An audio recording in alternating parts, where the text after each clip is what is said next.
Good afternoon to all the participants.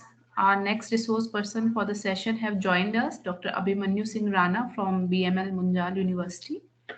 And before starting the session, let me give a brief introduction about our resource person. Dr. Abhimanyu Singh Rana is an experimental physicist interested in the research on smart materials and nanoelectronics. Dr. Rana did his PhD in physics from University of Pune in the year 2012 while working at CSIR National Chemical Laboratory and postdoctoral research at National University of Singapore and University of Twente in Netherlands. His PhD research was mainly focused on studying quantum tunneling and resistance switching properties, spintronic materials and devices. During postdoctoral research, he led projects on the growth of thin films and nanomaterials using physical vapor deposition, nano and microfabrication of devices, and low temperature transport measurements. During his research career, he also visited USA, Australia, Singapore, Netherlands, Italy, Germany, Luxembourg, and Switzerland for different scientific assignments and the conferences. So I welcome you, sir, in this ATAL FDP on the recent advances in nanoscience and nanotechnology. Thank you for accepting the invitation, and the mic is over to you for the session. Thank you so much, and thank you, Dr. Sanju, for inviting me for this, for giving. Although I usually give more of a research talk, and now I've tried to make it a balance where I'll be giving more on the different techniques that can be applied to investigate the materials at the nano scale, and even if you can manipulate the material at that scale, and it is little bit different from synthesis and a regular characterization that we do using these techniques. I hope my voice is clear, and I'm allowed to share my screen now.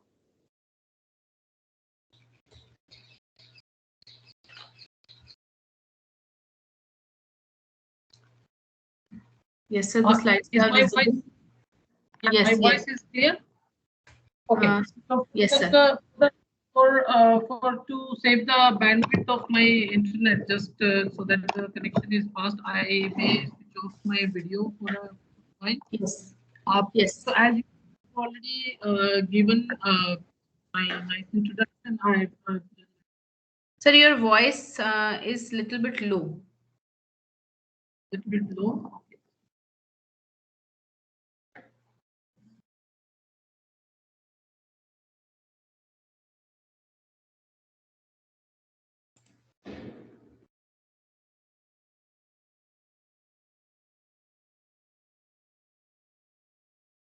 Hello. Yes, sir. Is this better now? Yes, sir. Clearly, we are right now audible. You are. Okay. Uh, so, uh, so Okay, so overall, my expertise is in designing the materials using different physical apparatus. My other expertise, one we have which show a unique functionality. Uh, we can fabricate. I have actually. So there is So, a, I don't know, but clarity is not there. Sometimes echo comes and sometimes it suddenly breaks and then it is coming back. And okay, sorry, maybe let me just try. I will use my other device. okay. Might be you can use some headphone or some microphone. Sure, sure.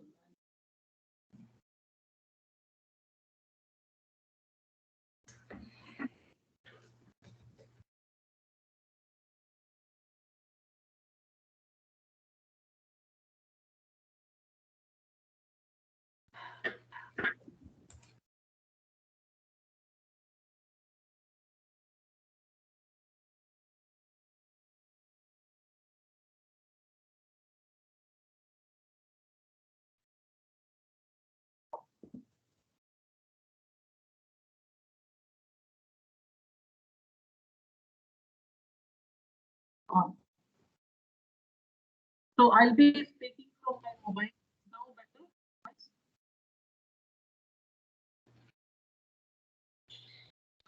Uh, I'll be speaking from my mobile. Is it better now?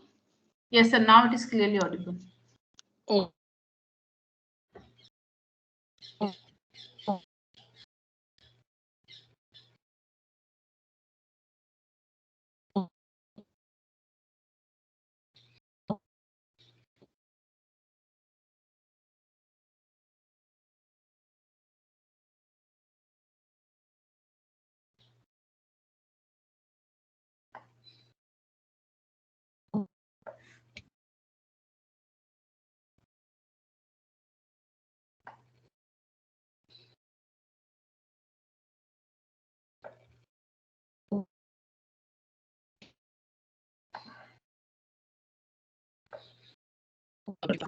About my expertise.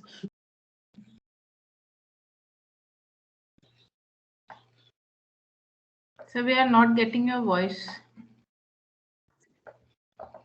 Still not getting my voice? So it is breaking. I don't know. Now I think it should be okay because I'm speaking from a different device now. Okay, okay. Yes, sir. Now it's clear. Yeah. Yeah.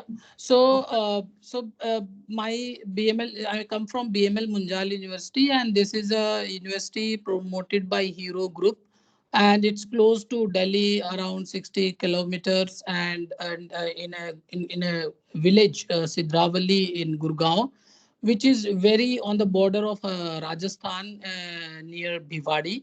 So I would welcome organizers as well as the participants if they come nearby, and suppose during the talk they find any overlap with their interest, you are welcome to come and visit our university. uh, so this is the campus from it looks like from the top, and you can see that this is our administration building, and here is the building that usually all the faculty, we call it academic block. We have classes and also we have an offices here, and at the bottom, at the ground floor, we have a center called Center for Advanced Materials and Devices, and I myself look after that and coordinate the activities of that center. And this is our faculty housing block, and it's very close. It's 24/7. You can come and work in the labs and other things. So it's a quite nice place to be around for the research and teaching activities. And this is our Center for Advanced Materials and Devices. So there are different equipment available in our center. Uh, you can see here different labs that requires, for example, different laminar flow benches. This is a spin coating unit. This is a different also glove box. We have different PVD systems, sputtering, cathodic arc, and PCVD system, and different characterization. For example, you have this Raman, AFM, and photoluminescence measurement. This is a scanning electron microscope, and this is a photolithography lab that we have it here. Uh, Now, coming back to the topic that I have chosen is as I was saying that that's motivation for can we manipulate the material, and the scanning probe technique is not a regular characterization technique that you can just use one technique and to do it, but it's more than that. You can see that it's a representation of your somebody's hand who is blind and having a sensors which you can feel it by touching it.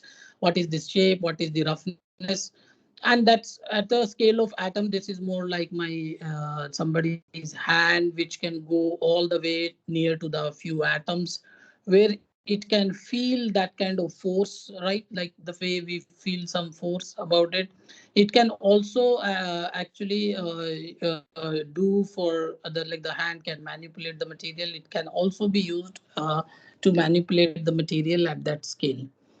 Uh, Telling about different microscopy techniques that are regularly used. If you see even microscopy, even radar can see objects at much larger scale, and that the corresponding wavelengths also much higher.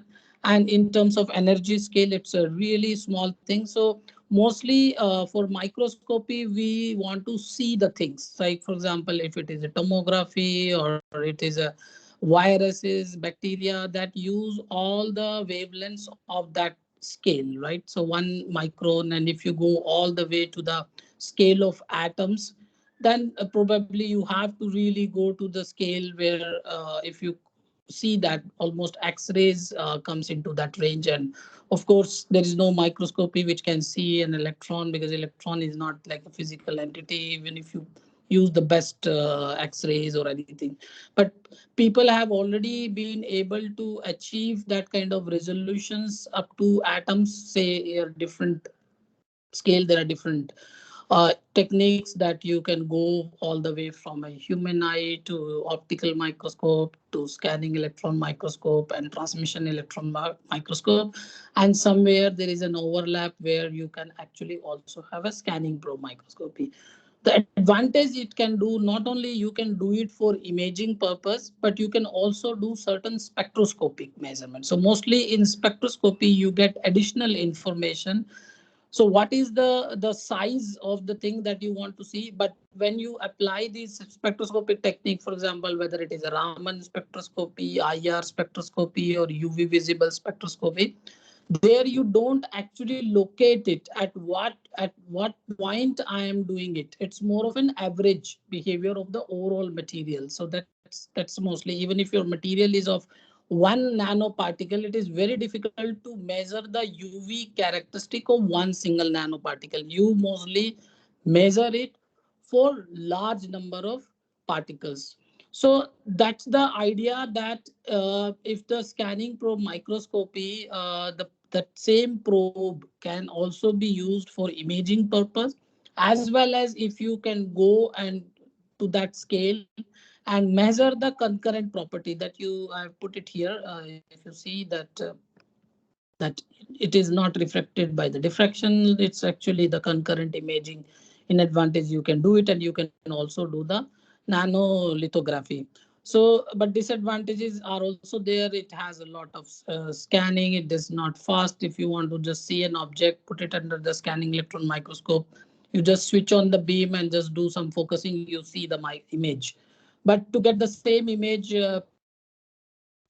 probably you have to maybe hours, you have to scan it, your surface, and then you will see it. It's a bit slower. And there are many artifacts also that mostly people end up having data which is not even understandable, because there are a lot of artifacts that comes into that.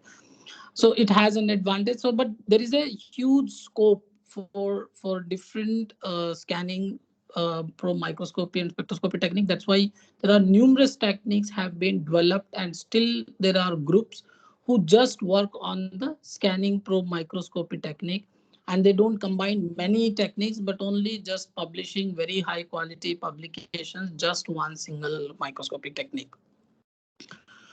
uh, So, for example, I want to give you one example, like graphene. These days, it's a quite interesting material that it shows, like a 30,000 of high mobilities, that it's much higher, like almost 10,000 times more than what you have it in silicon, or you have it. So that's the kind of material that we have.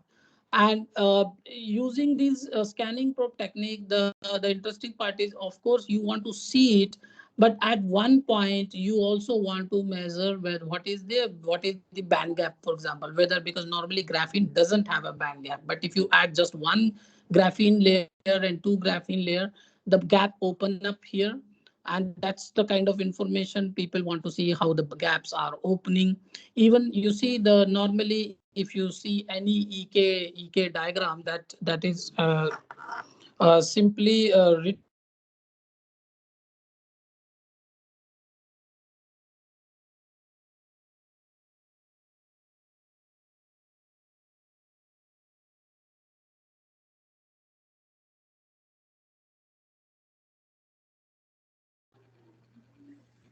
as So voice is not audible.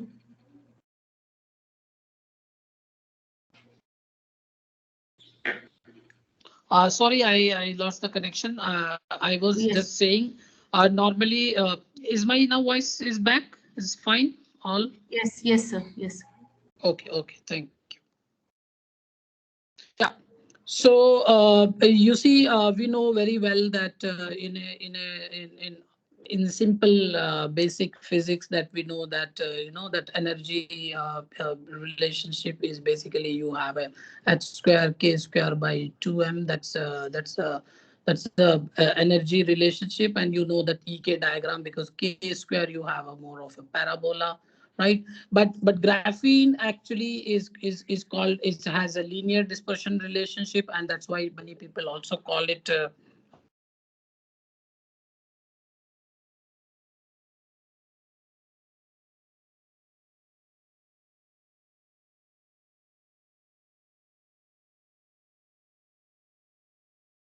Sir, again, it's not audible.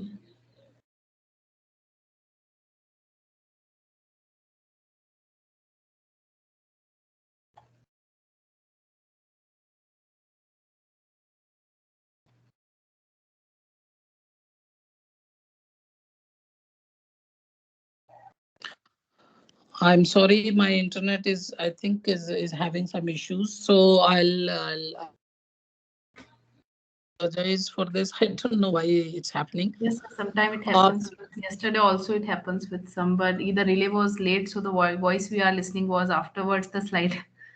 Yeah, this is actually somehow, I don't know why. Usually it's not a problem, but today I don't know. We have to. Okay, so so the idea for this is that you can actually. Would you like to see? That's why STM scanning tunneling microscope got so much of the boom that it was most easier to image at atomic scale the carbon material, especially graphene and graphite, and look at the things how, because it's interesting for both physics point of view, and because people wanted to see how it is the why the mobility is so high, and that's why a lot of research went on, and it is extremely difficult for doing imaging and things using STM and get the atomic resolution, and we will just discuss few things now about the STM and how it works. Although I think most of the people are aware, but I will take it a little bit baby steps and to go further. So it's in all the scanning probe technique. You always have a probe, as I was saying. You go all the way close to the surface, right? And using a feedback mechanism, first of all, you want to bring it to the close to the surface where it comes to the range of, we call it more like an interaction range. But if it is a van der Waal interaction, then you have to really go to the very close in that range. If it is a tunneling, for example, scanning tunneling microscope, if you want to measure a tunneling current, then you have to have that kind of nanometer or even a sub nanometer range, that you have to go so close to the surface and get the thing. So that's the overall idea. And mostly in all the STM, if you want to do scanning tunneling microscope, there are a different way that mostly there's an ambient STM where you things you will see in outside, but same probe and everything is also found to be in ultra high vacuum where you have to go all the way to 10 to the power minus 11 torr. It's really small. It's a very high vacuum system because even a small portion of the thing, mostly I think people are aware of X-ray photoelectron spectroscopy, that's also neat because even when you expose the sample to the oxygen, it immediately try to oxidize, and that's why it's very difficult to image the metal, which is which can be easily oxidized. Of course, gold is easier because it's not easy to oxidize, and carbon is also not easy. So that's why people could still get the images or data which can be explained, even the data which is not done in ultra high vacuum. But if you want to go to the metals or some materials which can be oxidized, you have to go to the ultra high vacuum system. That's why it is a bit expensive system. So there are few typical system I just want to show for the people if they're you know interested in this technique. That's you can see that simple one microscope where, as I was explaining, this hole is a high vacuum jacket here. uh, here you see, and inside that high vacuum jacket, you have uh, this uh, uh, this particular probe that goes inside the vacuum. And then outside, you whatever I was drawing outside, and I will explain one by one what is this, how you want to first take out the probe all the way to the level. And this is the electronics involved.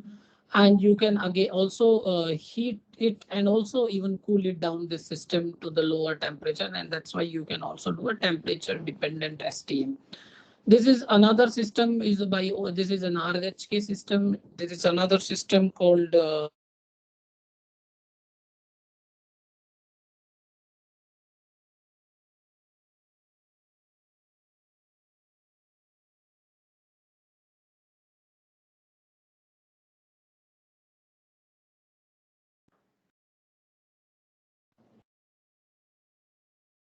yeah.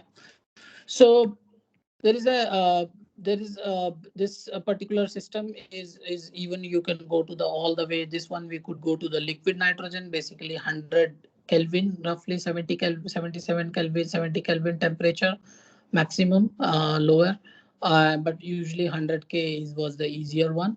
And this one even go to the 2 Kelvin, but people you easily get it 4 Kelvin, and then go to the of course higher temperature as well.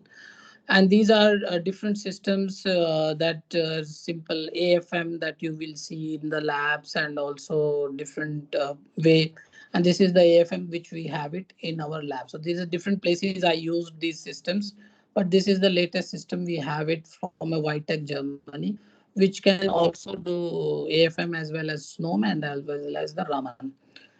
So the working of AFM is not very difficult, because ideally we want to achieve that the probe that is in the probe want to go all the way to the range of few angstroms, and that's how we want to do. And one of the approaches we divide it first is the cores approach, where you bring it to a level where your eye can judge that of course it's not even touching the surface. So from the eye, it can be like a screw, or it can be even stepper motor, which can bring the probe to the lower level. And the fine approach are done by a feedback control. So it's simply work uh, on this one, that once you bring the probe close level, and then you tell your feedback system that I'm going to adjust the current because I expect the current to be there, say 10 nanoampere current, and that current is set by a PI controller.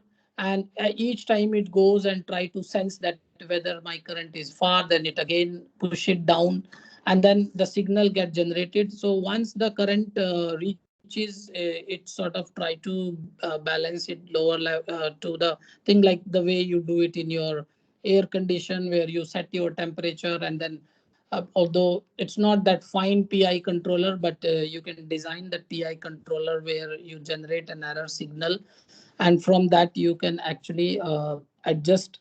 And eventually that finer adjustment are done by a piezo, we call it piezo scanner. So piezoelectric material, which can actually if you apply the voltage in the middle, right, so it expand in this direction, right. uh, it can also be used for scanning purpose, because if you apply the plus voltage here and minus voltage here, so it is going to bend, tip is going to bend in this way. Like there are different way you can do. Sorry, just a minute. So for example, like you can see it here, if you apply the plus minus voltage here, and the plus voltage here, I don't know,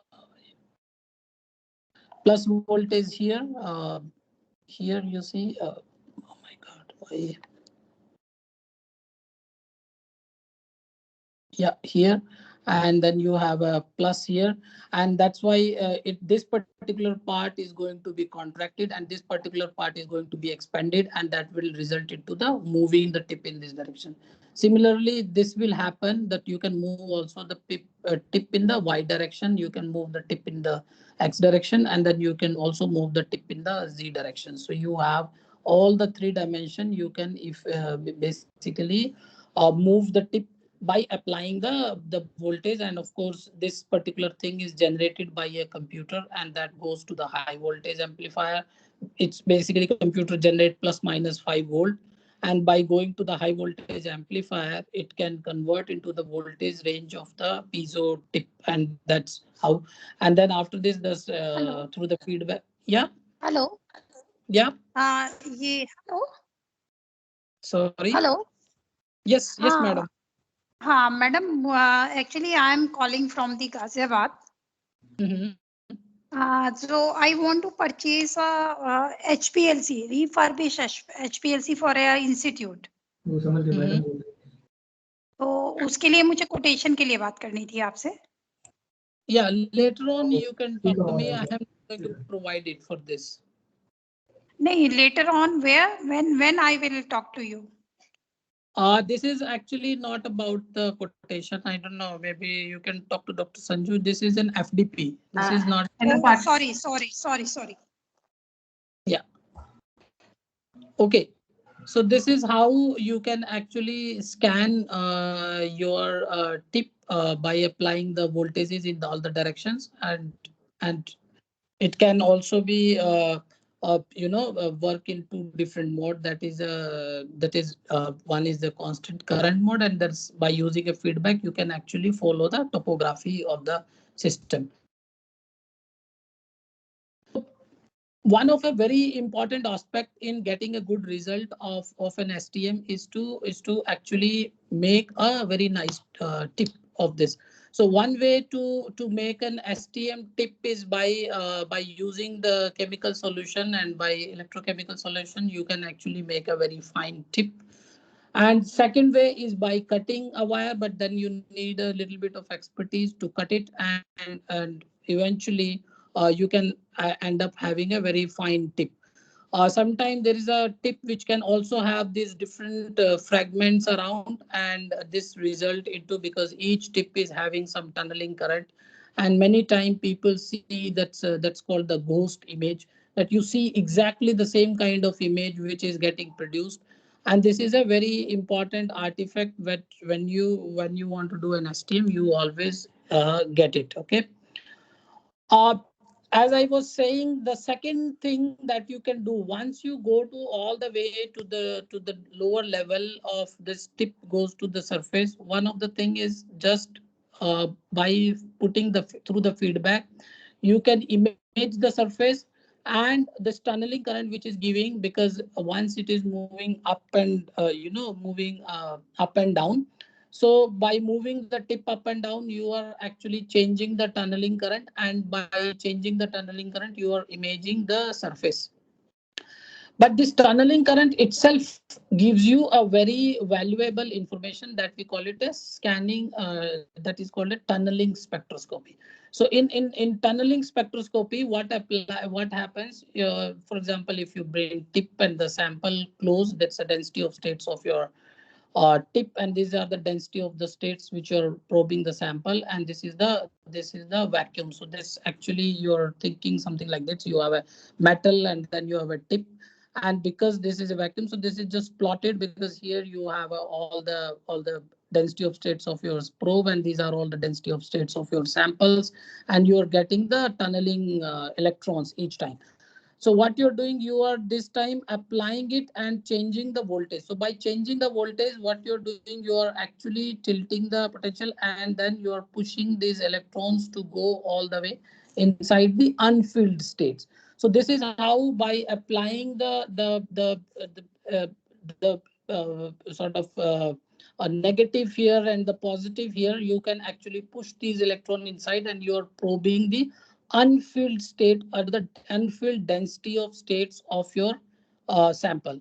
By doing it in the opposite direction, so by applying the negative and the positive here, basically you go high and then you put the electrons inside, and then you sort of probe the filled state of your samples. So in a normal case, for example, in a metal case, this density of states is continuous. So each time you goes up, you don't see, you get a continuous states which you can probe.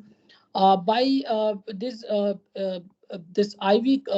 curve, actually this electrons which you probe is, it depends on various factors, especially density of states of the probe and density of states of the samples. And this is just the Fermi distribution functions, how the electrons occupy these states. And of course, this particular thing, you can just take an integration of this and this whole thing, other thing, because you have a state. If you assume that the states in your probe is also continuous, and this is a very regular way of getting that's the density of states of the sample is roughly or more like a proportional, because you may not get absolute value what are the density of states there, but by plotting your I by V, di by dv curve with respect to your voltage, you can actually probe the density of states of your sample. This is how it would look like for a semiconductor, because you have a band gap there. So for semiconductor, again, you once you apply the voltage, because there is no other state inside the band gap. So inside the band gap, so of course you will only be able to fill the unfilled state once you overcome this particular barrier.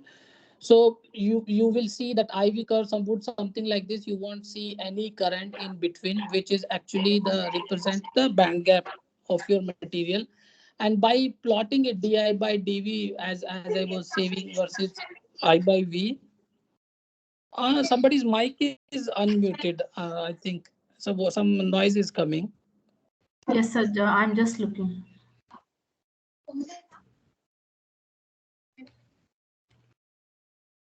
Participants, please keep your mic on mute. Okay, so this is how you can actually probe the gap in the states. So now I will move it to the applications of an STM that we have done earlier.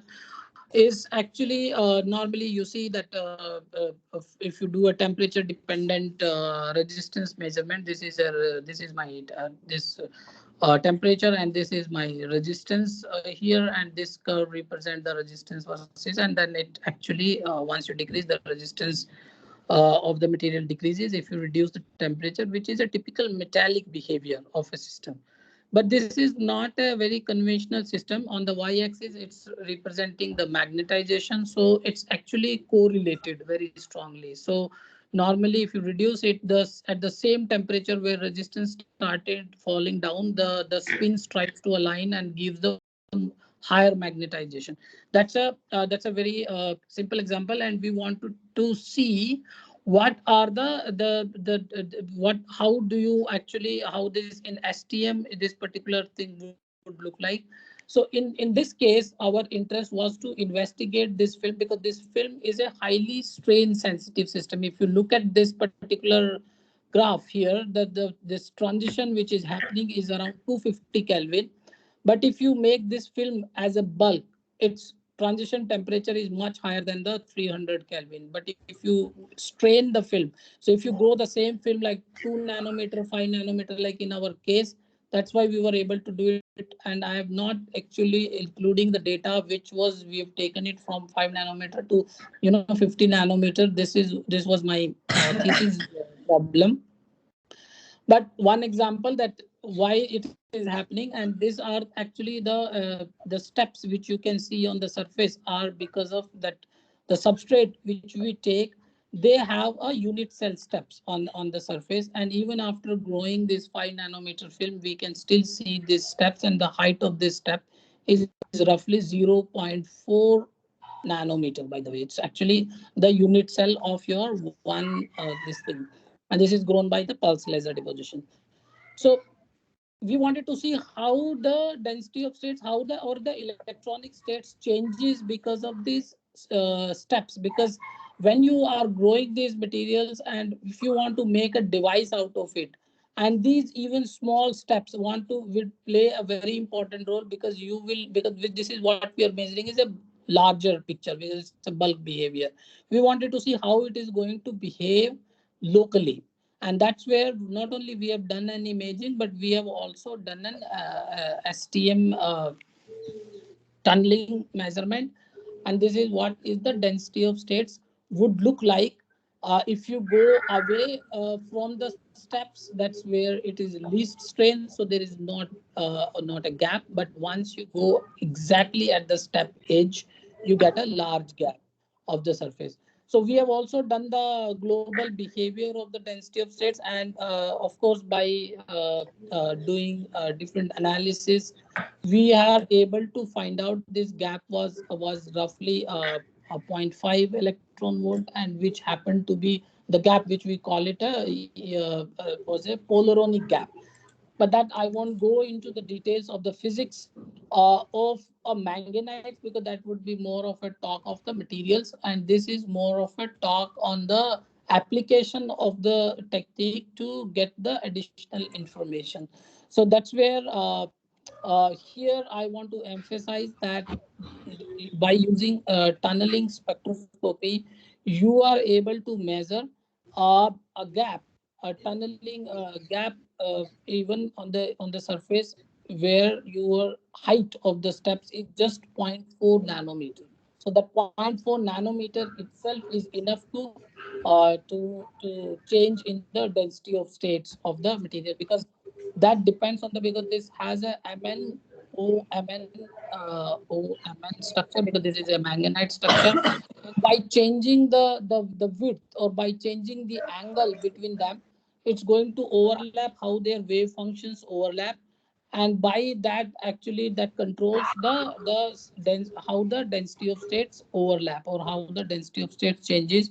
But if you strain it, of course the splitting in the wave function is stronger, the overlap is stronger of the orbitals, and the bands split further. So that's how you can actually conclude or explain these results. There is one of another data that I put it from our data in Singapore, where we were able to achieve the atomic resolution on a TiO2 surface. This is a titanium oxide surface. On the titanium oxide surface, if you look at see the atoms behavior, of course we also did the bulk behavior, and what we saw, there was always a peak in the conductance. If I take a IV curve, I used to get a peak something like that in the density of states at one particular value, and we wanted to explain it, what is the origin of that particular states. So for that we went to all the way to go to the resolution of atoms there, and there we could take a spectroscopy, and there we found that there is a some because the to control of the tip at a one single atom is it's extremely difficult and to capture it, and that's why we don't get a very nice IV curve the way we got it last case, because it was not it was a step that we were trying to resolve, which was still because especially it was much broader at a much larger scale. Of course, the width at the top is much higher. Here you want to go to the only one or two atom all the way, and then you want to measure the IV curve. But we found at the same level where there was a different vacancies. These are different places where there was, we call it the oxygen vacancy. So in titanium oxide, if you have one oxygen missing, so that 2 minus electron shifted to the titanium 3 plus and gives an extra electron here and give more contrast locally. And that's where you can actually tell that this is a presence of an oxygen vacancy there, and that was due to this. And even in the literature, the energy level it produces in the band gap is roughly 1 electron volt below your conduction band, and that was quite nicely matching with the literature. And that's a power, that's an advantage of doing a tunneling spectroscopy. Same thing, people have done it for carbon nanotube, going at one single carbon nanotube. You can actually measure the density of states, and you see that's a metallic CNT, and this is a semiconducting CNT, and people were able to measure the gap of the CNT when it is a semiconducting. Uh, So before I will, this is the last for the STM, and then we will move it to further, and probably would be happy to take few questions here. So in terms of tunneling, as I was explaining, for the semiconductors where there was a gap density of states and that you could see, but in superconductors it is quite unique and different, because superconductor, the charges are not simple electrons, but they are the quantum particles of Cooper pairs.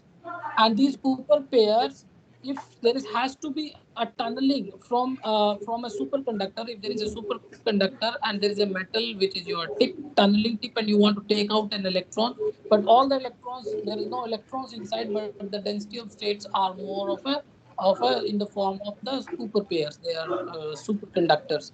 So then it means to take out an electron, the Cooper pair has to first break. And that tunneling STM, that has been proved that this particular, if you do the tunneling, that STS is the most powerful technique to find out the gap of the Cooper pair. That is the energy that you need to break a Cooper pair. And that's how people are have been able to measure these gaps with respect to the temperature. Of course, this is one of the extra advantage, that not only you want to get the gap, but there are certain islands that people. Is this a question? Question दिया हुआ है, मैं पूछा adaptation method, digestion, no specific mechanism stated. Adaptation method होता है कुछ कोई nanomaterials को रेगुलेट करने के लिए? नहीं यार, मैंने तो नहीं पढ़ा। तेरा का क्या answer? Dr. Sanju, can I actually, there is some sound coming from your, but I'm not able to hear the. Sorry, sir. Okay. Okay. So was there any question from your side? No, right?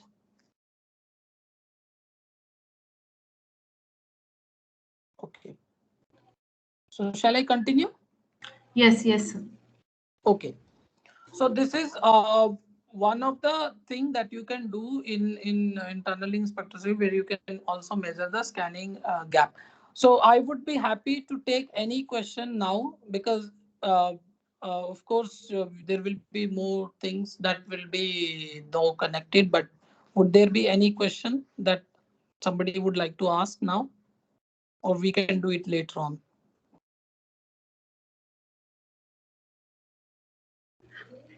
Participants, till now, if you are having any query, you can ask.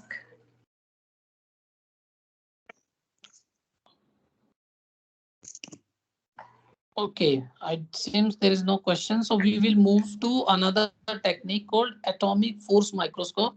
So in a atomic force microscope, rather than using a metal tip on the surface, but here we use a sort of a cantilever, right? We use that cantilever, and that cantilever we put a laser, and that laser get reflected from the back surface on a detector.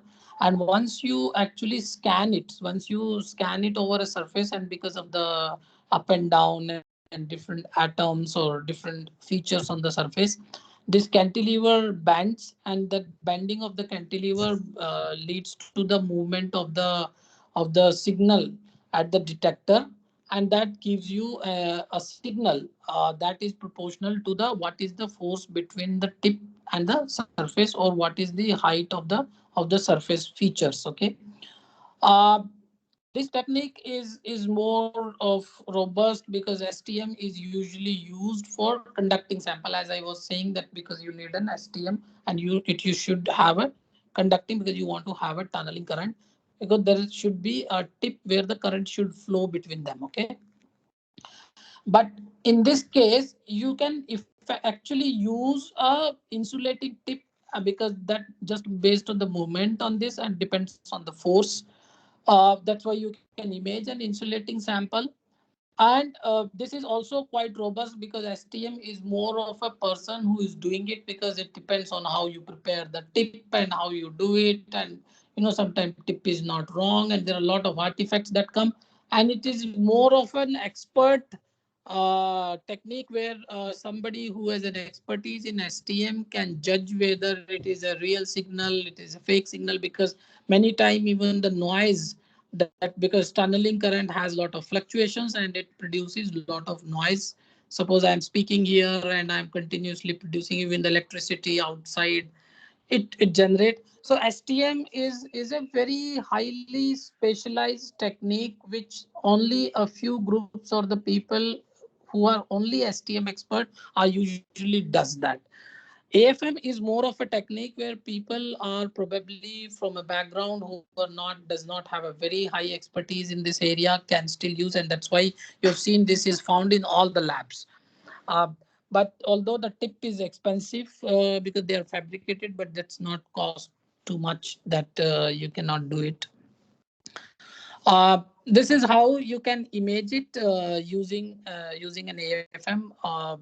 Again, you at and also by having a conducting tip, you can in principle also measure the conducting AFM. And this is, by the way, is different than the tunneling, because tunneling current is you bring the tip in such a way in a regime of a range, the gap between them that is controlled, that you always get a tunneling current.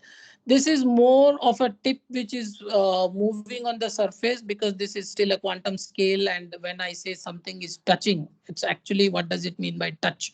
So at quantum scale, there is nothing called touch, because the atoms cannot exactly merge each other, but there will always be some sort of force between them, and there will always be some gap even if you put it. But what do I mean to say? That there is a difference between the contact. In contact, that particular material at that scale forms such a way that the electrons will flow from here, and it becomes like a one single fermionic system. AFM, in this case, it's somebody, people even can call it also tunneling, because it's still come, and there is a lot of debate if people come from that background, whether it is a tunneling current or it is a current, like you do it in a proper making a connection contact. But there will always be some gap that's there, because even if there is this layer, there will be some oxide layer in between. So even the conducting AFM has to be done in the vacuum, but people do conducting AFM, and that's data is still highly reliable. Okay, so uh, in conducting AFM tip, as I was explaining, when you're moving it on the surface, so one of the way that the cantilever can move up and down like this, and that mostly the detector, it moves up and down, and that signal that you get it, we call it a normal force. There is another force that is called the twisting, because the cantilever can twist, and then in this direction you can also measure this force, which people can also assign it to the frictional force. So this is just I am giving to somebody who is not and want to use an STM or use an AFM. And for the microscope, of course, this is a faculty development, and a lot of faculties already knows the physics behind it. Uh, but I'm just giving the example to the people who have not used this technique much. And so another one, because it's a very small thing. One is a AFM tip where you actually touch the surface and then scan it. We call it contact mode. And in touching the surface, you get this normal force as well as the lateral force. So by normal force, you can use it for imaging the surface, and thus by twisting and then imaging both differently. In one image you can get the frictional image, and in one you will get the actual topography, and then you can correlate it, because you and any person who comes from a mechanical background, he is quite interested also sometime to know what is the property or the friction is more at what point, because there may be some places where you don't have that kind of friction. So you can do that imaging with that, you can correlate with the topography. The another one is the tapping mode, where you actually fluctuate the tip before you bring it to the surface, and by fluctuating it, you already oscillate it with a certain frequency. And because it's more like your tuning fork, where you are already oscillating your cantilever before even you approach it to the surface. So that's your and then you slowly bring it. And the resonant frequency, because it is oscillating with the resonant frequency, this particular cantilever. And once you are bringing it closer to the surface, and because of the surface and the cantilever interaction, that particular resonant frequency gets shifted.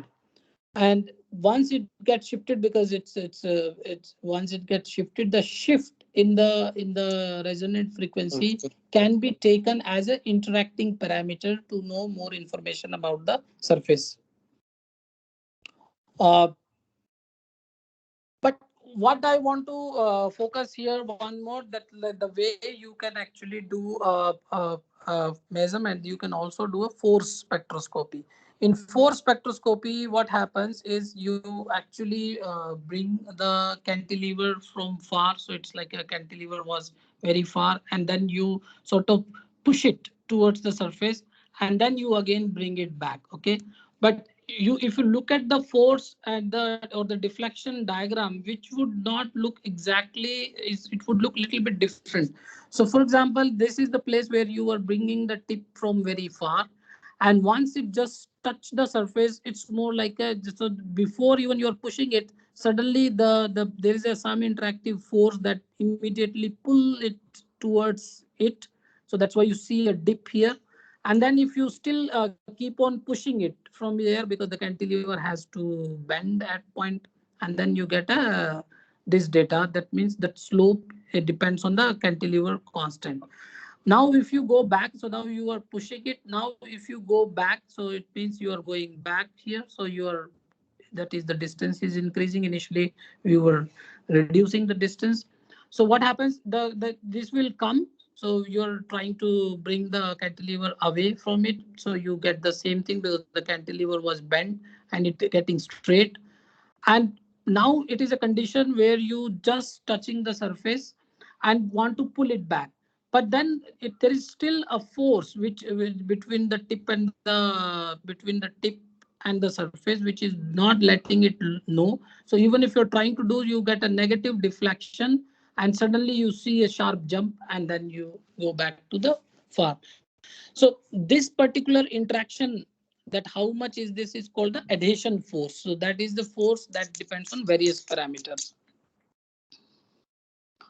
So one of our idea was to understand material, those are hydrophobic material, using this technique. So in a hydrophobic material, if you know that water doesn't get stick. So the hydrophilic material, if you just put a drop of water, it immediately spread, like you see it in this case, like a mica. And there are some material, because we have done, we were making these materials in our labs, and there were different materials like vanadium oxide, different materials which show different hydrophobic behavior. So you go from a hydrophilic where, and the ball is sort of get round, and ideally a super hydrophobic material that the water does not even get stuck to the surface, it is always repel, and this is a quite interesting problem.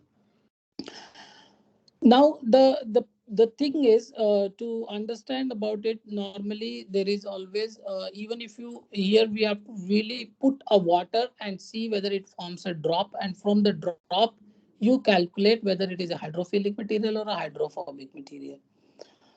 By putting other materials, like other liquids, like different oils and other thing, you try to see this contact angle, we call it, and then try to measure the surface properties, or the surface energy, we call it.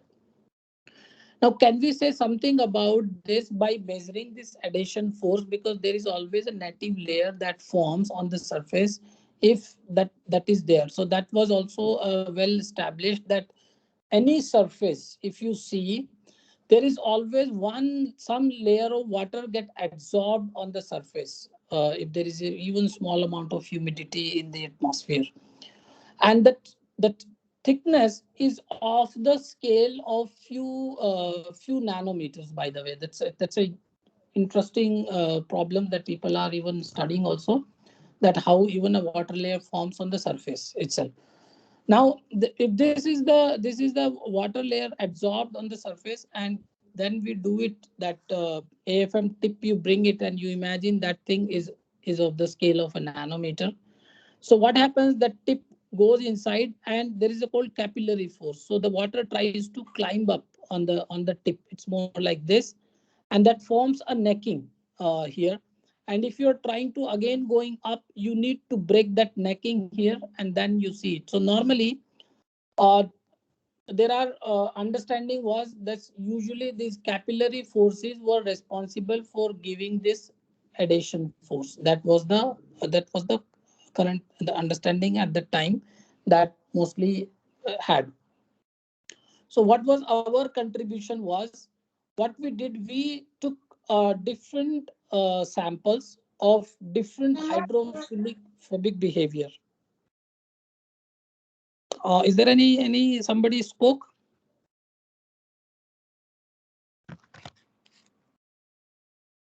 Hello. Participants, are you having any query? No, so you can continue. Continue, no? Okay, just a minute. Yeah. So there is no message, I think. So probably you may also have a look if there is any message. Yes, sir, sure. Okay, fine. So what is there? So what we did, we actually took all these surfaces which has a different hydrophilic character, and of course the layer which is absorbed on the hydrophilic surface was more, or it was much stronger, and the surface which is hydrophobic, this particular was lesser, because that was our expectation. So we measured that pull of force. That means that particular thing, that how much is the difference between them as a function of different contact angle, or that basically gave the different hydrophilicity or phobicity, whatever you say. As a function of that, we measured that force. And we found that once you go to the higher contact angle, that means if you go from a very hydrophilic character to the hydrophobic character, this pulling force continuously decreases. So this particular you see that's a different, these are different samples which has different contact angle. And then on the same sample, we did this force spectroscopy, measured that force and plotted it. So what we found for the hydrophobic philic surface, this particular adhesion force was 29, roughly 27, just forgive me, 0.69. This is not a value where we can actually go to that particular accuracy. But of course, in nanonewton, it's much accurate technique to get this value. So roughly 26 to 27 nanonewton force is found for the most hydrophilic surface. And that same thing we also try to correlate rather than a contact angle. Here you see we have plotted the surface energy, which you get it not only for the water, but you get it for using different liquids. And by doing that, you also get the surface energy also. And then it was strongly correlated with the surface energy. So that's how you can see, but let's try to understand any of these. That's not a problem. Okay. So what we saw normally, this adhesion force was actually the combination of different, like van der Waals forces, capillary forces, electrostatic forces, chemical forces. And what we found that if even if we do a rough calculation that is available in the literature, this is a constant. R is the radius of your tip, and D is the thick sorry, the distance where your tip actually enters inside this. And these values were already calculated by the different theoretical groups, by assuming or modeling the tip, or how you bring on the surface. Similarly, for capillary forces, people have already found out that this is a roughly 9 nanonewton force that is required for this. And all these force does not make it to 26 nanonewton by we take all the consideration of these forces into the account. So to get this value, we had some rough idea about that time that paper was published in Nature Materials, that uh,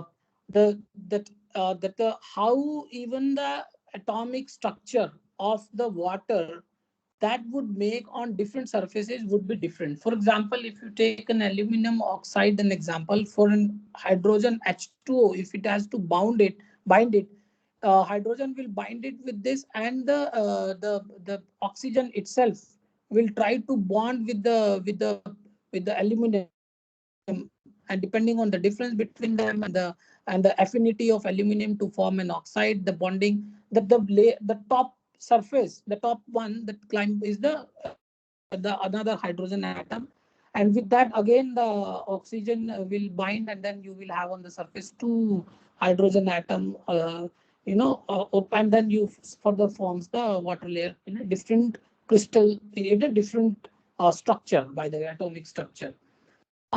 And then another, the idea proposed was for an hydrophobic, this is for a hydrophilic surface. For an hydrophobic surface, this metal ion doesn't play much of the role of making the bonds with the oxygen.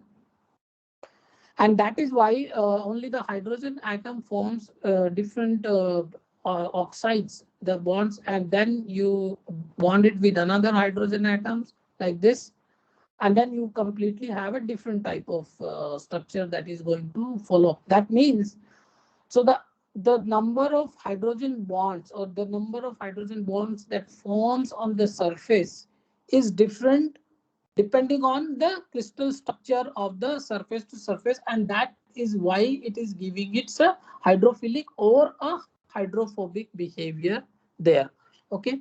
And by assuming this thing, we also proposed that was due to the breaking of the hydrogen bonds, and the one of the group in MIT, USA, did a theoretical calculation, and then they also came up with this. And I don't want to go to the DFT here details, but that's what is the results that they gave us, and from that we were able to claim that this particular additional force is coming out of the to the number of how the hydrogen bonds, and even what is the crystal structure, or what, sorry, I'm talking about the crystal structure, what is the atomic structure of the water that forms depends on the surface that is beneath, on the chemical structure of the surface. This particular thing is quite fascinating, although we tried, but we did not got a very major breakthrough. But I've got it from the internet, and people who work on and want to explore more on the biological applications are the same tip can be functionalized in such a way that you can make a bond with the protein. And by taking it, so for example, you push it, and once you bring it, you see there are different jumps that you see. And these different jumps people are studying are because of the unfolding of the protein layer. I'm not a biologist and I'm a physicist, so I will not be able to comment on the details of the structures, why there is a oscillations. But this is a schematic of giving a thought to the people who want to do this kind of understanding. Even there is a Muller group that they have been doing it in extensively, and there are many groups who are using AFM, which they functionalize it with a different cell, and these cells actually adhere to the surfaces differently. So not all the cells get stuck. For example, even these days there is a huge study that whether the coronavirus, which surface it actually attracts the more. So whether it is more get attached to steel, or whether it is more get attached to plastic, and what surfaces. And that means that there are certain cells, or there are certain especially cancerous cells, they try to adhere on different surfaces differently, and people are trying to measure the adhesion force of a cell with the different surfaces. And then that's how they functionalize the tip with the one single cell, and then they bring it, and then they again break it. So you just bring it close, and then you take it up, and this is how a force distance curve would look like, and this will tell you how many these will are going to break.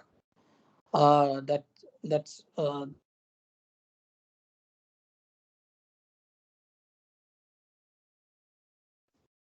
but there are already different type of biological forces that are involved. That is cell contraction. I'm just telling you the nano and piconewton force. And these small forces can be measured by the atomic force microscopy. And that's not the way it can be used. Now, my first part of the talk is done, and I can do it to the second part, which is more of a neuromorphic electronics. But I will maybe pause here for a few minutes and probably Yes, sir. questions here, and then they can ask. Excuse me, sir. Hello. Yes, yes, Steve. I have a Yes. question. Yeah, I have a question, sir. Sir, you talk about the AFM in contact mode, operation in contact mode. तो sir क्या contact mode में अगर हमारे पास film है और contact mode में operate कर रहे हैं, तो अगर फिल्म की रफनेस ज्यादा है, सरफेस रफनेस, तो क्या ये चांस होता है कि टिप जो है फिल्म को क्रश करे? नो, फिल्म को क्रश तो टिप नहीं करती है मोस्टली, ठीक है, because film if it is too soft, for example अगर आप अमॉर्फस फिल्म कर रहे हो, राइट, या फिल्म जो बहुत ही सॉफ्ट है, मान लो बायो के कोई कोटिंग है, तो फिल्म का कुछ खराब होता है, because that force I am telling about is all nano newton, pico newton, very small force है, तो that force, but that is also locally, because ये although it is a nano newton force, but this is applied locally. आप बहुत छोटे area में से लगा भी रहे हो, तो फिल्म खराब नहीं होती, बट टिप आपकी खराब हो सकती है, because tip, some part will get break and get stuck to the tip, and then your tip get dirty, and then you will not get a good image later on. Yes sir, that was my question कि अगर surface ज्यादा rough हो तो tip पे उस film के कुछ atoms चिपक सकते हैं, जिससे कि उसकी परफॉर्मेंस, ओके थैंक यू। हाँ, वो गोस्ट इमेज प्रोड्यूस करेगा, जैसे मैंने शुरू में दिखाया था ना, आपके पास टिप होगा और इसके बराबर में एक दूसरा टिप आपने बना दिया लगा के उस पे कुछ और, तो वो इमेज जो है उलट पुलट इमेज दिखाई देता है उस पे, तो दैट्स वेयर एक्चुअली उसको those are the artefacts that you get it afterwards, so it is better to do it in non contact mode. Okay sir.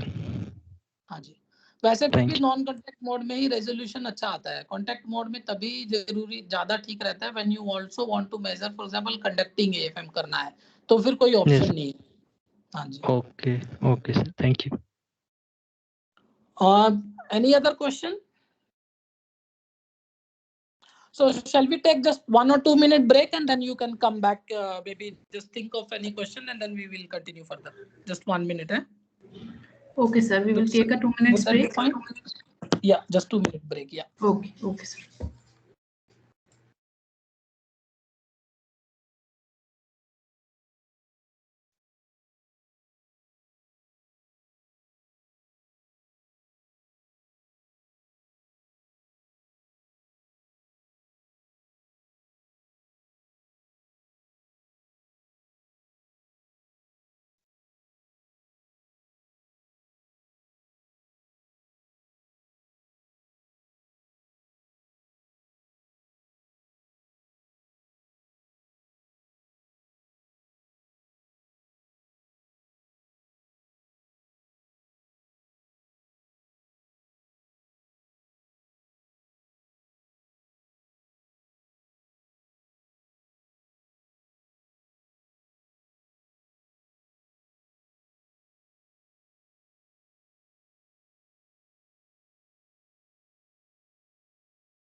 ಅದು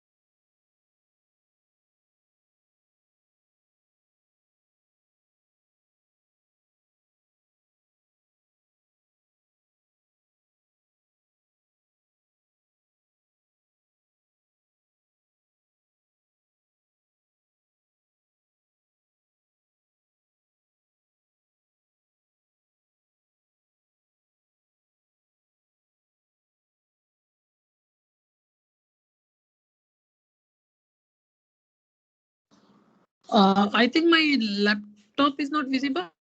Is my uh,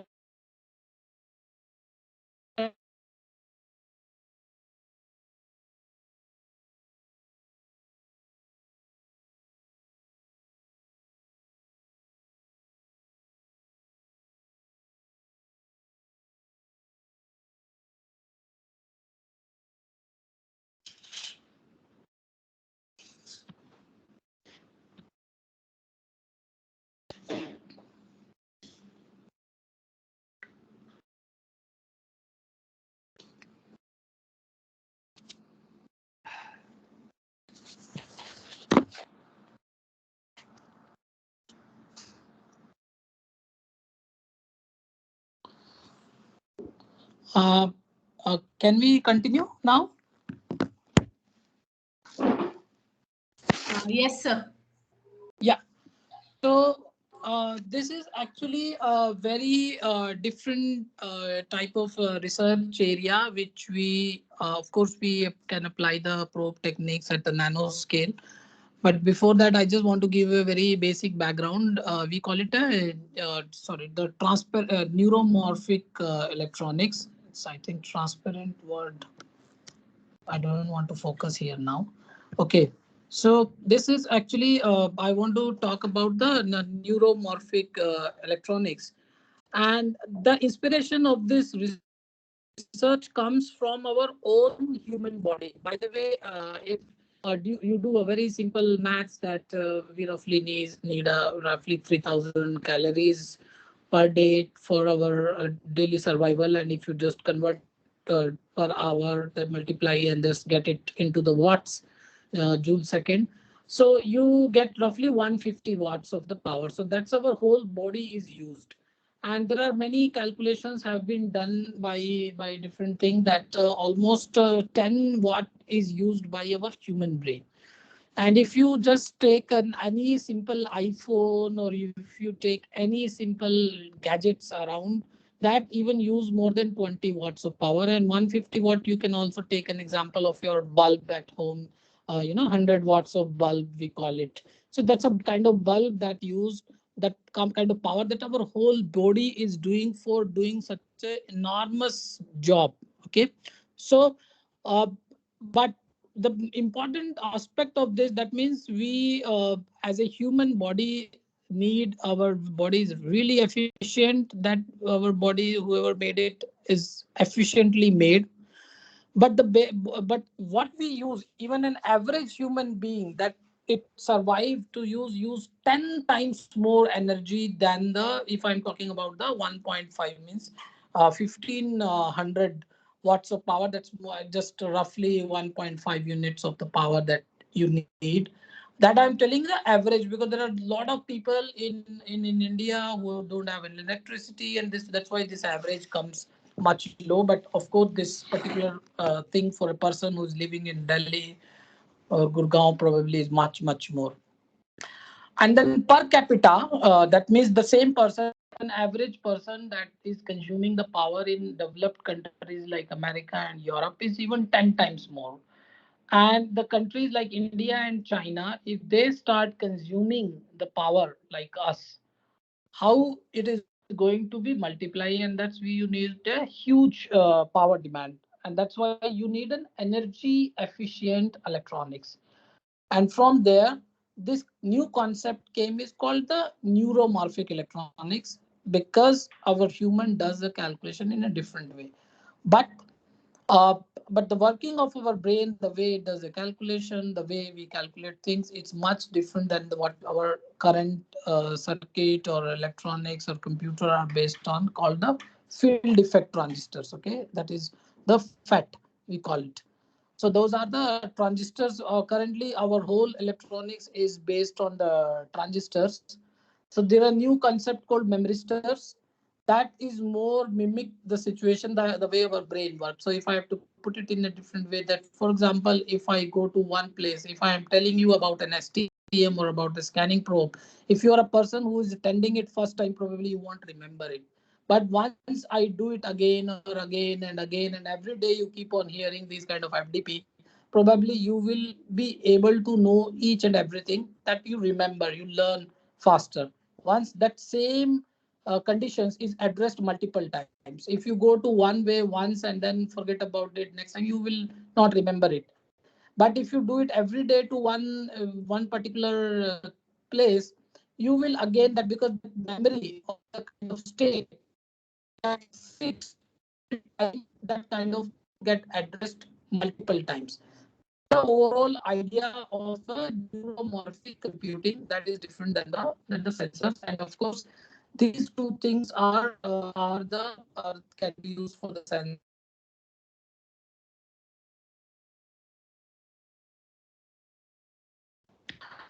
So what is a memristor or what is a resistor switching phenomenon? And you will actually won't believe why people or big companies jumped on it. Was the simplest geometry. So in a field effect transistor, if you everybody know, you have a source, you have a drain, and then you have a gate also that can be from the top or at the bottom, and then basically the current flow through it, and then by changing the layer you make it a 0 and 1 state, either low resistance state or a high resistance state. So you need 3 terminals, but here you just have a 2 terminal, and this one is much bigger because the distance between them, that is called the scaling, cannot be reduced further than the few nanometer, because that's very difficult to control, and we will come to it once we go further in our talk, that how difficult it is to make the distance much thinner. But of course it is easier to make something thinner in this direction, which can be made at a nanometer scale. And this particular, because we don't have a things which is going like a circuit in this direction, because we want a current in this direction, this particular part can be reduced as small as possible, unless, because once you have a, because resistance is basically rho L by A, so if rho becomes really small, then the resistance become very high, and then once your resistance become very high, probably you need a lot of difficulty in achieving that thing, and there are other things might come into the picture. Why actually is my slides changing? I think my slides are not changing what I see on my other gadget. Not changing, sir. Not changing, right?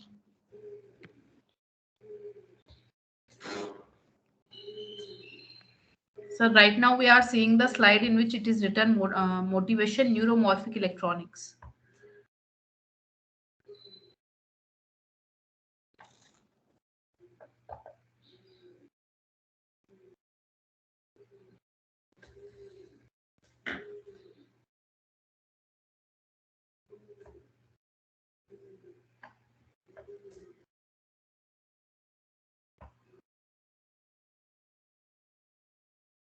Is it changing or not changing my slides? No, so you can either close it and restart. I don't know. I think the internet is weak.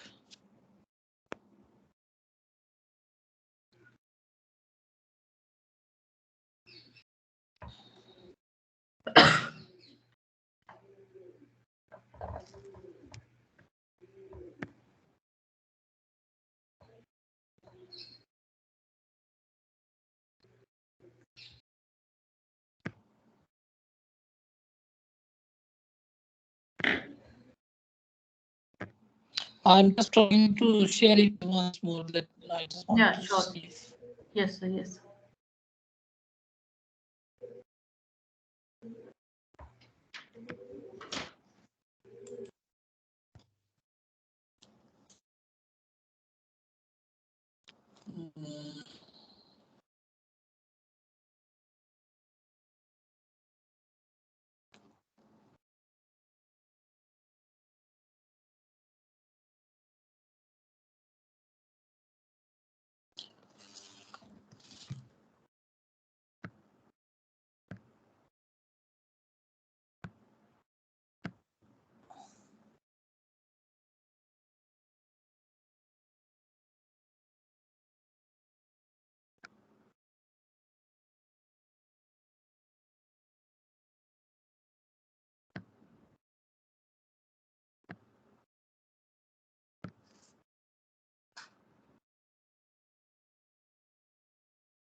I'm not sure why it's happening, but it's not actually changing. My slides are not changing.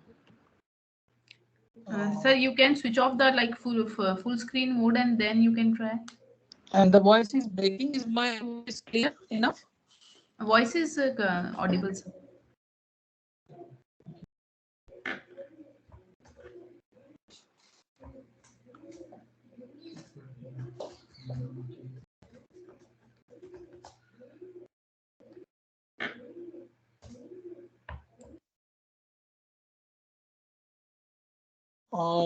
Hello. Yes, sir. Mm,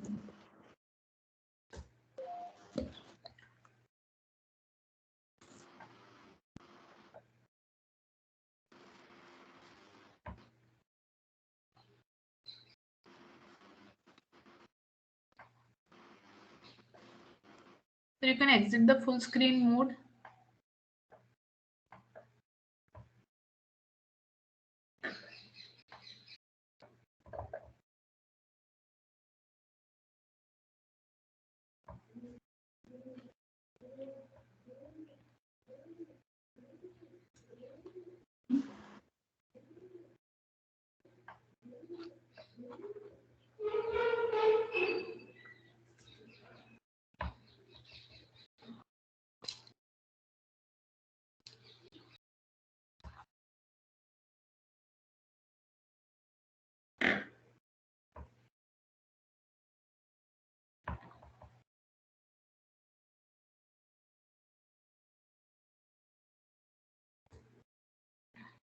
Participants, kindly wait till the expert is trying to rejoin.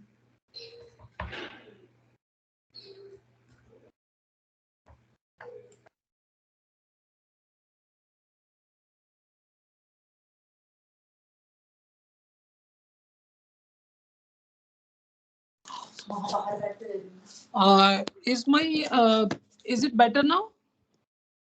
Sir, your voice is clear, but still on the screen we are with the one slide only. Okay, yeah, that's the same problem I'm also seeing here.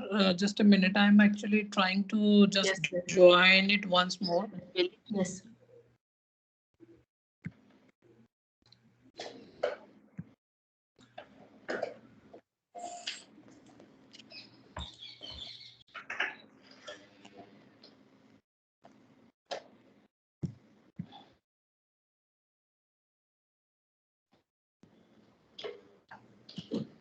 I think that should be fine.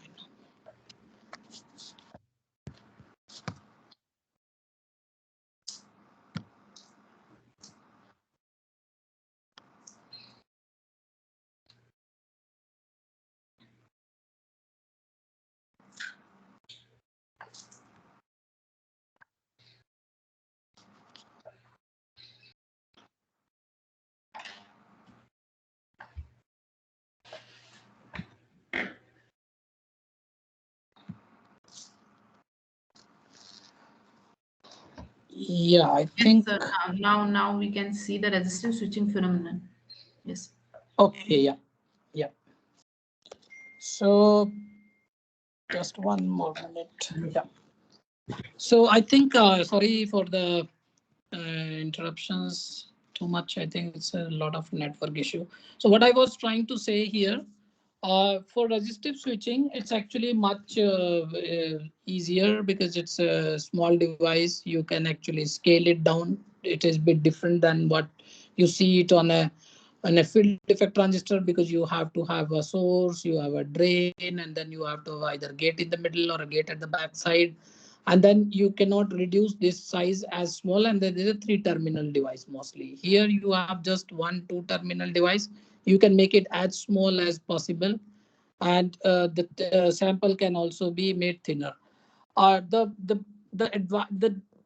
I put it in a very layman language, that to understand what resistive switching happens, normally if we have any insulator, because it's a highly insulator metal, and if you keep on applying high voltage, so of course you can't have an electricity flowing through it through an insulator. and because it's a high resistance material. But if you keep on applying very high electric field, there is a dielectric breakdown, and permanently maybe that part become conducting because all the atoms and inside things, they get completely damaged, and then you get a huge current. That's like a your fuse that happens when you say na ki something got fused. uh, that's how it works. Uh, but what is resistive switching is that you intentionally destroy the material, or you intentionally change the property of an insulator. But whatever current, because current is the one which destroy it, because for electric field, your atoms and things, because you have an electric field, they start moving here and there, and they try to make a different structure.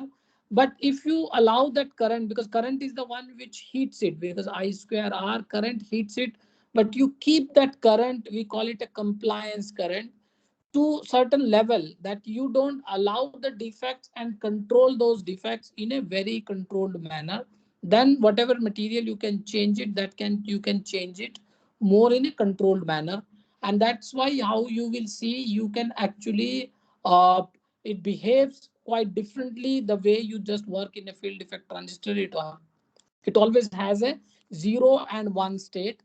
But here you can actually, every time you exceed the voltage range to the higher one, you destroy the material little bit differently. And then again, the resistance, it was going change 0 and 1 would be different. And that what I'm saying is a one is a permanent damage, and even there is a possibility that you can actually change the material chemistry inside, but even irreversibly, reversibly, sorry. So one here I'm saying is a reversible manner. But in other case, it can also be in an. I think somebody's mic is on. Yes, sir. I'm just looking. Participants, please keep your mic on mute. I request once again. Natraj, I think. Just a minute. Yes, sir.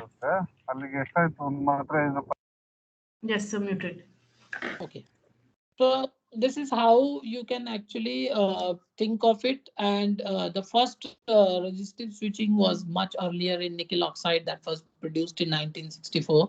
But it got more of a advance by IBM, because it first produced in 2000, the first reproducible device. Because as I was saying, you destroy the material and you change the chemistry, but still you want it to be very highly reproducible and want to change it the way it should be. This was a tricky task in the beginning, and IBM was able to produce a reversible or reproducible device where you can switch the material 0 and 1 in it to geometry, something like that. And same way in 2004, Samsung also worked it, and the first memristor was claimed to be found by HP in 2008. And it is a little bit different than the resistive switching device in our memristor. Memristor is a little bit different than a resistive switching device, and we will come to it in a minute. Okay. So this is the example of a material, how it can do a resistive switching device and how it was achieved. So that was a simply made. One is a titanium oxide. This one is a pure titanium oxide, and you know the titanium oxide is a very high insulator. On the other hand, as I was explaining in the beginning, that titanium, if you produce one oxygen, you remove, that is 2 minus X, means if you remove X oxygen atoms from the lattice, it produces certain, as I was saying, TiO2. So if you take 2 minus from here, so that goes here. So the titanium get extra electrons in their 3D band, and that means it produces some conduction. So that oxygen vacancy, it's more like in semiconductor, the absence of an electron is a whole. Same thing, that same oxygen vacancy has a positive charge. And if you apply an electric field, this oxygen vacancy migrate. So it becomes more of a conducting. So normally the titanium oxide, which is oxygen deficient, is more conducting than the pure titanium. And it had a lot of oxygen vacancies. So what they proposed at the time, because it's more of a doped region, that is more like a doped region, that is more like an undoped one. If you apply the voltage, so what you do, you push these oxygen vacancies inside the undoped region. So these oxygen vacancies can migrate. So what happens, suppose it has a resistance R1, it has a resistance R2, because R2 was too high, and that R1, because if you measure the resistance out of the plane, the total resistance would be much higher, because this one, because still you have this one which is highly insulating. But by doping it, diluting, even if you're making it little bit insulating, because you're removing the oxygen vacancy, but your whole thing get diluted. It's more like the whole region becomes, this oxygen vacancies get uniformly distributed, and the total resistance across the plane is much lesser than it was earlier.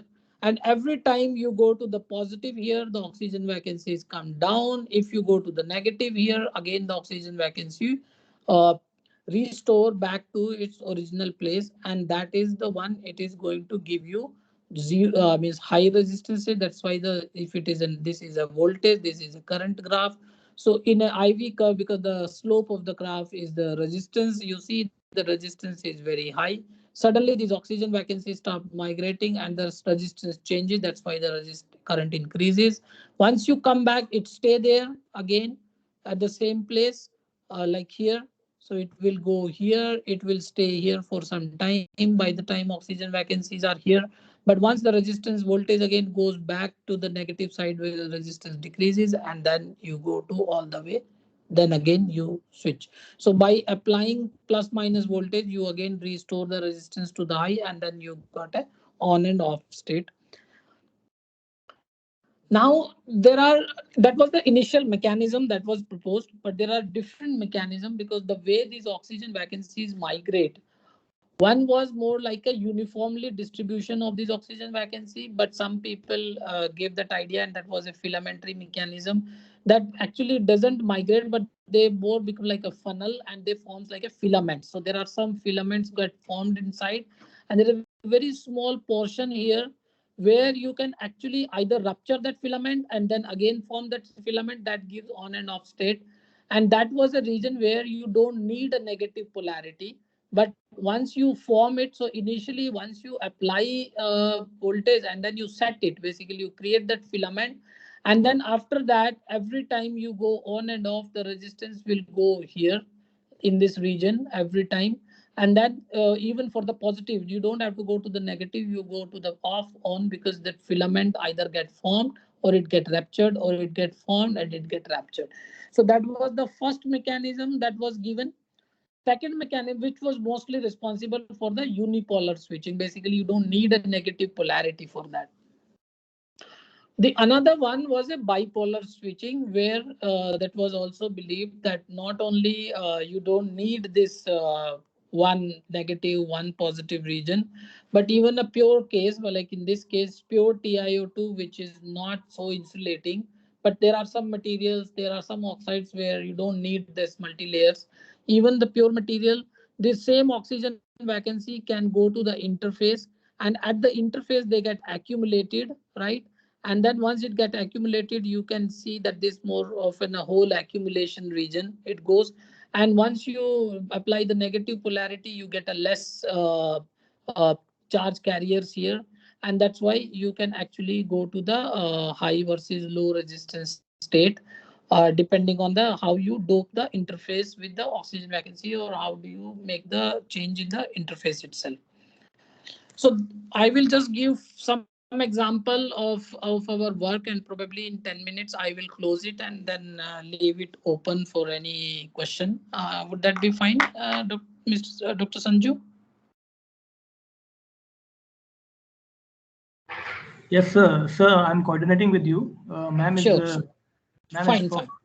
Okay, So, ma'am is. so I will actually 10 more minutes, or it's fine. Just Okay, I will fine. go through this, 10, Fine, 5 fine. more minutes. Okay, fine. Thank you. So this is actually, we are trying to fabricate the twin same. So here we are trying to make completely transparent resistance switching device, and we have developed it using electron beam evaporation in our lab. Uh, uh, this thing. where all the components are completely transparent. One is the indium tin oxide, where you can see this is completely transparent on a glass and the resistance is just 70 ohms. So normally metals are highly reflecting and doesn't transmit the light, and insulator are highly transmitting and that's very transparent. It is very difficult to achieve both, and indium tin oxide is one of the material which can achieve both.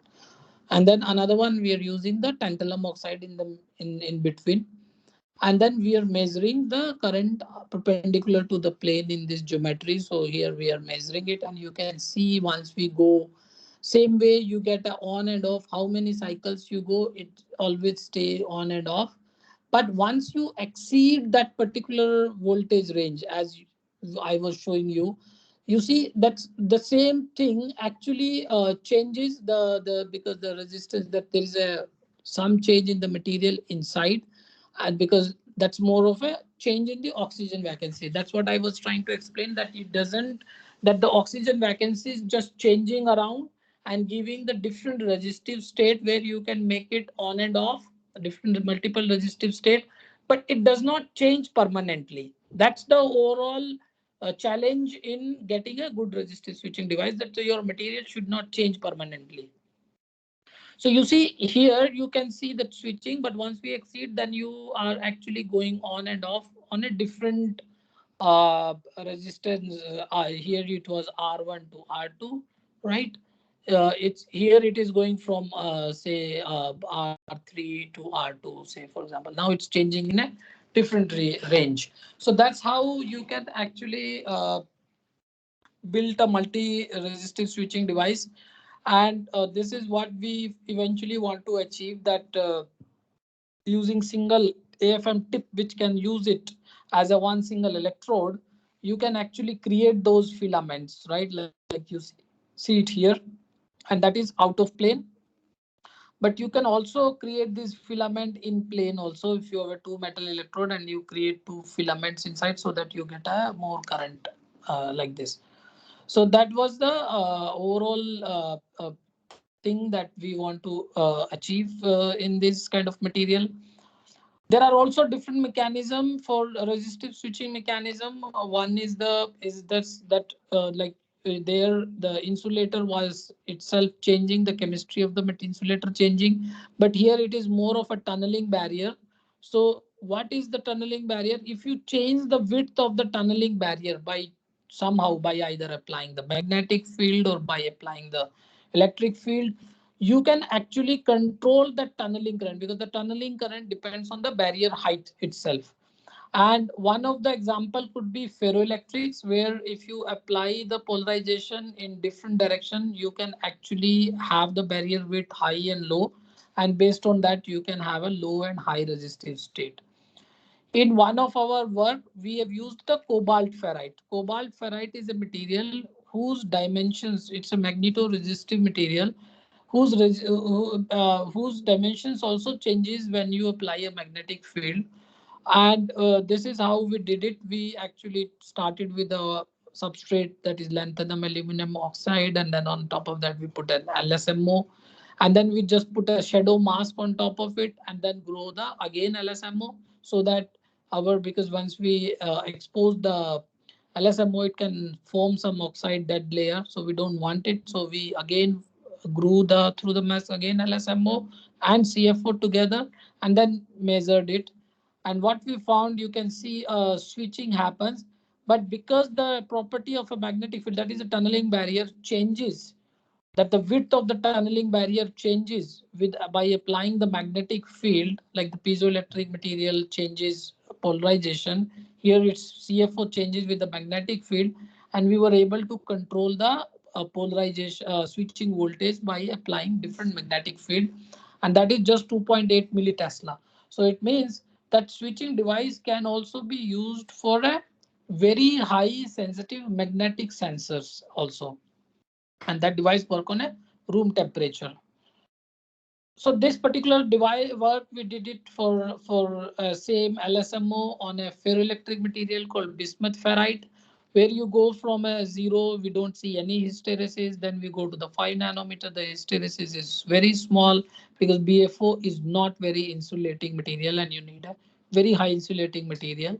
But if you make it thick enough, because it's always leaky also, that's a conduction happens through BFO. So that one shows a very good hysteresis.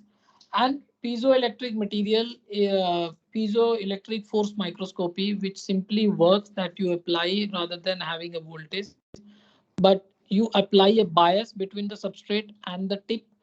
And like the person just asked earlier, that it can be in the contact mode. If it is in the contact mode, the piezoelectric material, by applying the electric field, will oscillate in this direction, and that's how the tip also move. And with that you measure the how much is the these oscillations, if it is moving in this direction, and if the polarization in opposite direction, if the it moves in this direction, then the tip will move in a more this manner.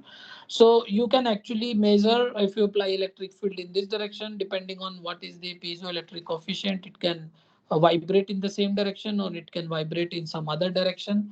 And the tip can actually measure both the component of the oscillations. And that's how it can also measure a piezoelectric performance of a material, this thing. And this is how you see, this is the piezoelectric of this thin film of BFO, where you see this, this is polarization up, this is polarization down. And then what we saw, that the polarization up actually has a, so same place we also took the conducting AFM has a higher conductivity, the place which is less is low conductivity. That's why we could correlate with the domains that we call it ferroelectric domains, the electronic property. That's why we could publish it in a advanced functional material that time, because we could prove that even like the way you can do the tunneling based switching, but even the ferroelectric domains help in a certain conduction. And the AFM tip can also be used for writing like a 0 and 1. So what you can do, you can apply in some region like a 3 plus voltage, and then you are, what you're doing is basically you're pulling your material in this direction. And another way, another region, you can actually pull it down. Basically you apply the voltage in the negative direction, and then overall you take a picture of conducting AFM. You can see this is a clear high resistive state, this is a low resistive state, and then you can clearly see a contrast. That's how you can actually write an electronic circuit. So we could even prove by conducting FM, but without going too much example of it. So currently we are actually also doing resistive switching in a material which called vanadium oxide, which shows high resistance. And then if you change the temperature, the resistance goes very low. That is low resistance, and this is high. But if you bring it down, it takes all the way to the lower temperature because it has a strong hysteresis and goes back, right? But can you actually go to different resistive state like the reversible manner, the way we could do it? We have to do it. We were interested in that, but to do that, we cannot actually do it in perpendicular to the plane, because the TiO, it can only be grown on TiO2, and TiO2 is quite an insulating, and we also don't want the interface to become TiO2 VO2 interface, and then there we don't have a. So we had to fabricate the device in plane, and that we could do it using lithography technique, but I will leave it maybe for some other talk, and directly move to the device. This is how we fabricate the device. And by applying the current in plane, and again we are actually changing it so much, because in that case we were heating it so much that it suddenly converted to the resistive state, and we have to cool it down. So this particular way we can, by applying the current, so we are actually changing its resistance, but before it get completely converted, if we come back, it completely restore its state. So you can actually go 0 and 1 state by applying the sweeping the current on and off. And that is actually we correlate, because this is made of different conducting patches, and these conducting patches actually grow by applying the voltage, so they go bigger, and there is a gap become reduced, and then there is a tunneling happens, and then current go through. And once you reduce the current, this particular thing doesn't convert and come back. That's called breathing of the charge puddles. And that's how we could explain it, how the resistive switching was reversible. But if you exceed the current each time, so you go plus minus 5, you go plus minus 10, you go even further. So you see, we can actually also change the state from like this to a different state, like you saw in the first time. Sorry, first of my graph on tantalum oxide, but here you are doing it by in an in-plane geometry, and then you can get it more of a memoristic behavior. Eventually, we want to get it something like this. So that's a circuit. And if you use that heating tip, because that was an advantage, that if you use a heating tip, in principle, you can actually locally make it conducting and make it conducting wires. And that's how you can have a very you can like writing a electronic circuits here. For example, you have a two different electrodes, you go all the way, write a conducting path, write a conducting path, write a third conducting path, and then you connect them with a macroscopic scale, and locally you can gate it also by changing. That's the final aim for making on the VO2 based circuit that can be written using an AFM microscopy. And this is the end of my talk, and if there is any question, I'll be happy to answer it.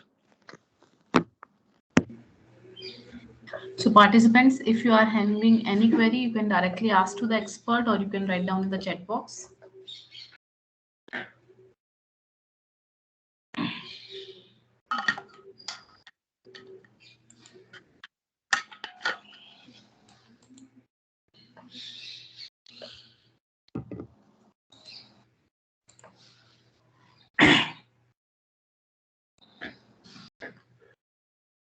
Participants, you can ask the questions.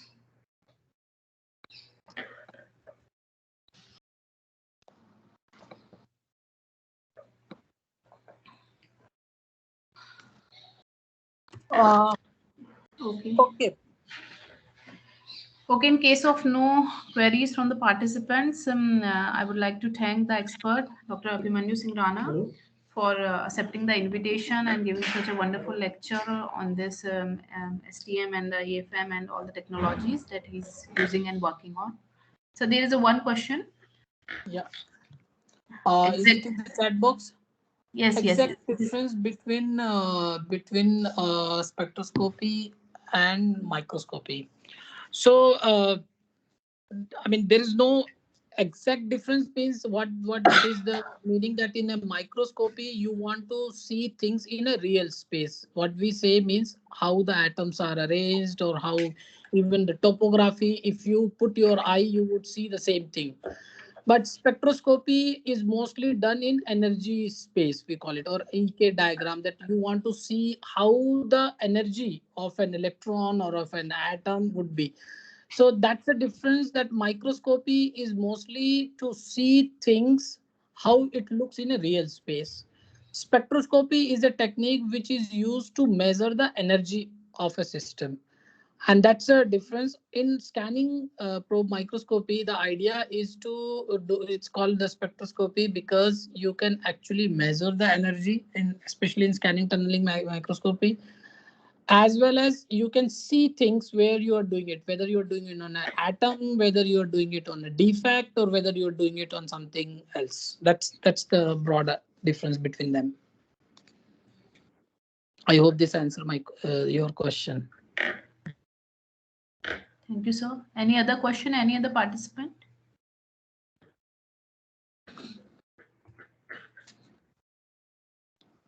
Any other question?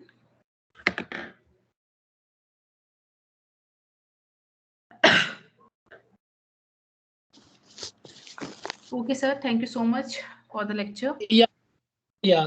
Thank you so much. And yeah, looking forward for the any collaboration, anything, any thought that comes, or your just send me the feedback, whatever they give, and I would be happy to know also.